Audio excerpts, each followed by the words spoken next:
सरस्वती शिशु मंदिर में मां सरस्वती पुस्तकालय का उद्घाटन मुख्य अतिथि भारतीय जनता पार्टी में मंत्री मीना चौबे के कर कमलों से संपन्न हुआ। इस अवसर पर अपने उद्बोधन में उन्होंने कहा, मोबाइल की दुनिया ने हमें पठन पाठन से दूर कर दिया है। हमें उम्मीद है कि पुस्तकालय के माध्यम से लोग मोबाइल को धीरे धीरे छोड़कर फिर से पुस्तकों की दुनिया में लौटेंगे। ये जानकर खुशी हुई कि यहाँ हर उम्र के लोगों के लिए अच्छे प्रतिष्ठित लेखकों के उपन्यास, कहानियां और भी बहुत से ज्ञानवर्धक साहित्य उपलब्ध है। छात्रों के लिए डिजिटल लाइब्रेरी भी है।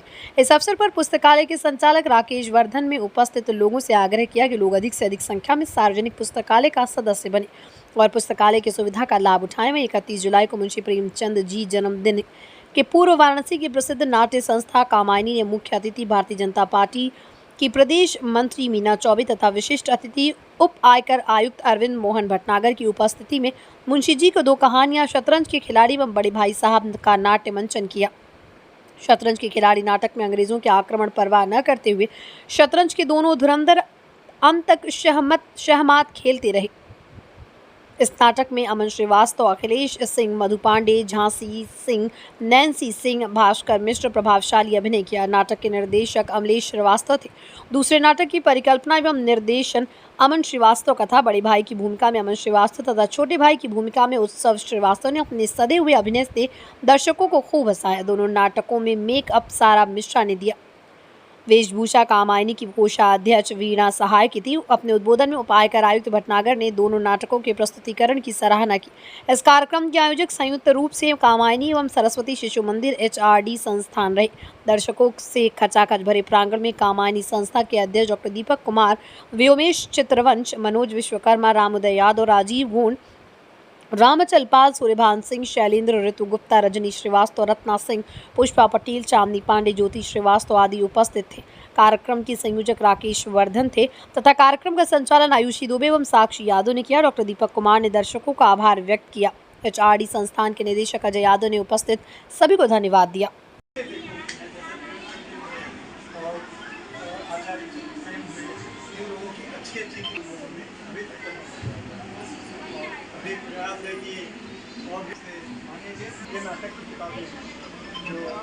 दीदी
डिजिटल तो हम इमीडिएट के लिए जो भी चीज़ें जानकारी प्राप्त करना है उसके लिए हम ले सकते हैं। इसमें कहीं दो राय नहीं है। विभिन्न माध्यमों से, विभिन्न पत्रों के माध्यम से हम सब लोग माध्यमों से जानकारी लेते हैं, लेकिन जो ये होता है ये कालजयी रचनाएँ होती है। पुस्तक जो है वो कालजयी होती है, हम रहें न रहें, लेकिन ये 100 साल, 200 साल, 300 साल, 400 साल तक पुस्तकें रहती हैं। पुस्तकों के पढ़ने के अभ्यास से आज डॉक्टर साहब बहुत प्रसिद्ध सर्जन है, आई सर्जन है। आप नेत्र चिकित्सक के पास जाएंगे तो पहला वो बात बोलते हैं, कितने घंटे किताब पढ़ते हैं आप? पहला प्रश्न उनका होता है। अगर आप पढ़ते हैं तो इसका मतलब आपकी आंखों का एक्सरसाइज होता है, आपके ज्ञान की वृद्धि होती है। उसके साथ में हम अपने को इस माध्यम में बांधे रहते हैं पुस्तकों को। तो ये तो लाइब्रेरी मैं तो पहले साधुवाद देती हूँ। इस विद्यालय प्रांगण में एक लाइब्रेरी हुआ, मैं भी निश्चित रूप से मेरे घर भी बहुत बड़ी लाइब्रेरी है, तो मैं बच्चों के लिए कुछ न कुछ ले आऊँगी संग्रह की पुस्तकों का। तो ये चीज़ें पुस्तक की मैं बहुत शौकीन हूँ। मैं खुद भी लिखती पढ़ती हूँ और पढ़ना भी मेरे अभ्यास में रहता है। बच्चों को भी, हर माँओं को मैं एक विद्यालय के माध्यम से कहना चाहती हूँ कि हर माँ को अपने बच्चों को कम से कम 2 घंटे सिलेबस के भीतर पुस्तक पढ़ने का अभ्यास विभिन्न माध्यमों से डालना चाहिए, ताकि बच्चों को पढ़ने में रुचि जागृत। अजय कुमार यादव, सरस्वती शिशु मंदिर विद्यालय प्रबंधक। अजय जी, डिजिटल का ज़माना आ चुका है, लेकिन अभी भी लाइब्रेरी का आप उद्घाटन किए हुए हैं, और क्या इसका उद्देश्य था? वास्तव समाज को डिजिटल का लाभ तो मिल रहा है, लेकिन इसके दुष्परिणाम भी हमें देखने को मिल रहे हैं। जो बच्चों के अंदर किताबों को पढ़कर सीखने की ललक रहती थी, वो चीज़ समाप्त होती जा रही है, और बच्चे किताबों से दूर क्या हो रहे हैं, हम बच्चों की किताबें तो खुद दूर कर रहे हैं। हम लाइब्रेरियों को बंद कर रहे हैं और डिजिटल व्यवस्था बच्चों को दे रहे हैं। हम खुद समाज के लिए गलत रास्ता दे रहे हैं। आपने एक स्लोगन दिया है, छोड़ो चाय पान की दुकान, क्या इसका मतलब हुआ? देखिए, क्या है, चाय पानी की दुकान में बैठ कर कुछ इधर उधर की बातें लोग करते हैं, लेकिन अगर लाइब्रेरी में बैठते हैं तो देश दुनिया के बारे में, समाज में क्या घटना है और ये पूरे के लोगों की कल्पनाएं क्या थी, वह लोगों के सामने समझ में आएगा। किसके द्वारा आज उद्घाटन हुआ है? आज मंत्री मीना चौबे जी हैं, उनके हाथे करकमलों से उद्घाटन हुआ। कैसे इस पुस्तकालय में लोग आएँ और कैसे संपर्क करें आपसे? क्या कॉन्टैक्ट नंबर है? इस पुस्तकालय में जो लोग भी आना चाहते हैं, विद्यालय का एड्रेस दिया गया, विद्यालय पहुँचे यहाँ पर, और मोबाइल नंबर है 8318883542। विद्यार्थियों के लिए क्या संदेश है आज? विद्यार्थियों के लिए संदेश है कि क्योंकि लाइब्रेरियाँ आपको कहीं नहीं मिलती है, तो हम लोग लाइब्रेरी उपलब्ध करा रहे हैं, फिजिकल, जो कि भौतिक रूप से रहे, आप किताबों को लें और पढ़ें। आज के समय में किताब लाइब्रेरियाँ ख़त्म हो चुकी हैं। हम उन बच्चों से आग्रह करते हैं कि हम लोगों के इस प्रयास को सफल बनाएं, क्योंकि प्रयास उनके द्वारा ही सफल होना है। तो क्या टाइमिंग रखा गया है विद्यार्थियों के लिए और आम जनमानस के लिए? आम जनमानस के लिए 12 बजे से 5 बजे तक, और विद्यार्थियों के लिए 5 से 8 तक दिया गया समय। मेरा नाम राकेश वर्धन है।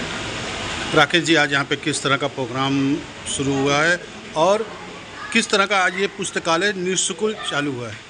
देखिए, डिजिटल लाइब्रेरी हर जगह, जहाँ बड़े बुजुर्गों को या अन्य ऐसे लोगों को जो खाली फालतू बैठकर यूट्यूब वगैरह देख रहे हैं, मोबाइल में उलझे हुए हैं, उनका ध्यान पुनः पुस्तकों की तरफ ले आने के लिए हम लोगों ने एक सार्वजनिक पुस्तकालय आज खोलने की घोषणा की है।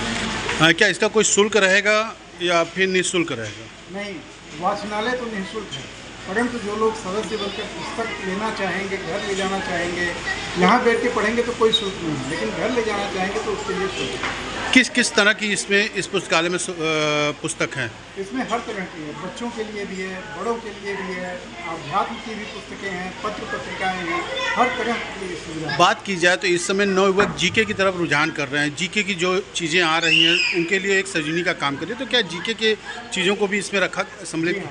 इसमें सामान्य ज्ञान की पुस्तकें भी हैं, इसमें वो भी पुस्तकें हैं जैसे लोग यूपीएससी की तैयारी करते हैं या रेलवे की तैयारी करते हैं, बैंकिंग की तैयारी करते हैं, इस तरह की भी पुस्तकों को हम लोग प्रयास करेंगे कि जल्दी से जल्दी लाकर अपने पुस्तकालय में रखें। कैसे लोग यहाँ तक पहुँचें और क्या कॉन्टैक्ट नंबर या कुछ ऐसा है? हम लोगों ने उन्हें अपने पूरे प्रचार के व्हाट्सएप पर प्रचार किया है, सामाजिक सरोकार जितना भी सामाजिक वो है। कोई कॉन्टैक्ट नंबर है जो जिससे कॉन्टैक्ट नंबर है, अजय सर का कॉन्टैक्ट नंबर है। क्या नंबर है वो?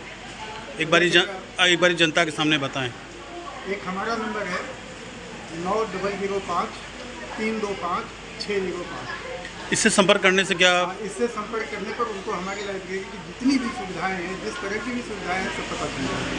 साथ ही बच्चों के लिए जो है, जो प्रतियोगिता की तैयारी कर रहे हैं, उनके लिए भी हमने यहाँ डिजिटल लाइब्रेरी ही खोली है।